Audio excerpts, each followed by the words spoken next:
حضور علیہ الصلاۃ والسلام نے فرمایا کہ مومن کا معاملہ بھی بڑا عجیب ہے کہ اسے اگر تکلیف ہوتی ہے تو اس پر وہ صبر کرتا ہے،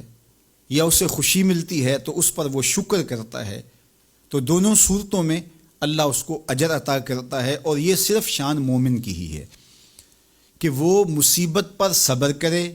بلکہ فرمایا کہ مومن کے پاؤں میں کانٹا بھی چبھتا ہے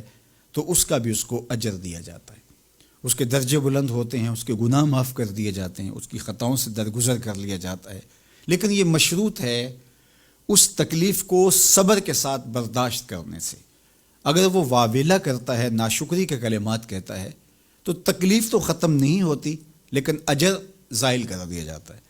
تو اس لیے ہمیں ہر صورت کے اندر صبر کے دامن کو مضبوطی سے تھامنے کی تلقین کی گئی ہے، اور اہل ایمان کو یہ بھی سبق دیا گیا کہ جب انہیں کوئی بھی مصیبت پہنچتی ہے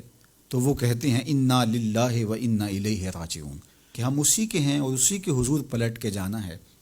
تو یہ وہ امر ہے کہ جو ان کی طبیعت کے اندر ٹھہراؤ پیدا کرتا ہے اور ان کی زندگیوں کے اندر اللہ تعالیٰ جل شانہ پر جو یقین ہے اس کا پتہ دیتا ہے۔ اگر مصیبت کو اللہ کی طرف سے سمجھ کے، مان کے صبر کیا جائے، اس کو مقدور سمجھا جائے، اس پر واویلا نہ کیا جائے، اللہ کی نافرمانی کا کوئی کلمہ نہ بولا جائے، اپنے عقیدے میں تزلزل نہ آنے دیا جائے، اپنے رویوں کی خوبصورتی کو زائل نہ ہونے دیا جائے، تو اس کا مطلب ہے کہ وہ شخص مومن ہے، اس کا یقین ہے کہ یہ اللہ کی طرف سے ہے۔ تو پھر اس کے یقین کے صلے کے اندر اللہ اس کو پھر ہدایت قلب کا چراغاں نصیب کرتا ہے۔ اور فرمایا واللہ بکل شیء علیم، اور اللہ ہر شے کو جاننے والا ہے، اسے پتہ ہے کہ کسی پر مصیبت نازل کیوں کرنی ہے، اور اس مصیبت سے اس کا امتحان لینا مقصود ہے، اس کے درجوں کو بلند کرنا مقصود ہے، اس کے گناہوں کو معاف کرنا مقصود ہے، اس کو کسی آزمائش میں ڈال کر کے اس کو مزید کندن بنانا مقصود ہے، یا اس کا کیا مقصود ہے، اس کو سزا دینا مقصود ہے، یہ اسے پتہ ہے۔ تمہارا رب تمہاری طرف آنے والی جو تکلیفیں ہیں ان کے اندر ہزارہا پنہا حکمتوں سے واقف ہے۔ یہاں یہ بات بھی سمجھنے کے قابل ہے کہ جو شخص مصیبت کے آنے پر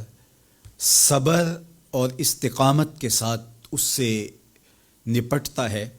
اور اللہ پر جو اس کا یقین ہے اس میں تزلزل پیدا نہیں ہونے دیتا، کل من عند اللہ، اے محبوب فرما دیجئے جو کچھ ہے وہ تمہارے رب کی طرف سے ہے۔ یہ اس کا خیال اور فکر ہے کہ یہ میرے اللہ کی طرف سے ہے، تو پھر اس مصیبت کو ٹالنے والا بھی وہی ہے۔ تو اگر یہ اس کا عقیدہ پختہ تھا تو پھر وہ مالک کی دہلیز چھوڑ کے، مالک کی چوکھٹ چھوڑ کے کسی اور دہلیز پہ نہیں جائے گا، کسی اور چوکھٹ پہ نہیں جائے گا۔ وہ اس مصیبت کو دور کرنے والا مؤثر حقیقی اللہ کو ہی جانتا ہوگا، اور اسی کے حضور دعائیں کرے گا، التجائیں کرے گا، کسی شرک کا ارتکاب نہیں کر سکتا ہے،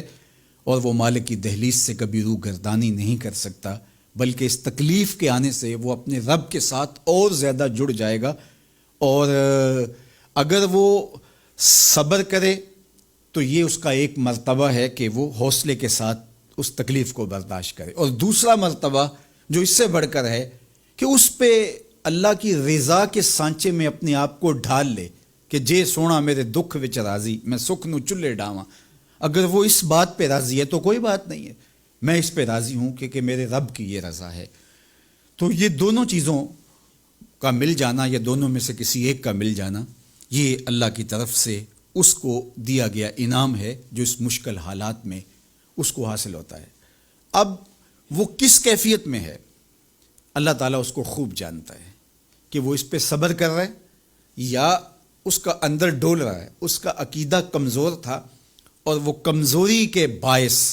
جو ہے وہ تزلزل کا، تذبذب کا شکار ہو گئے، تو یہ تمہارا رب خوب جانتا ہے۔ تو تمہارے سینے کے اندر چھپی ہوئی کیفیت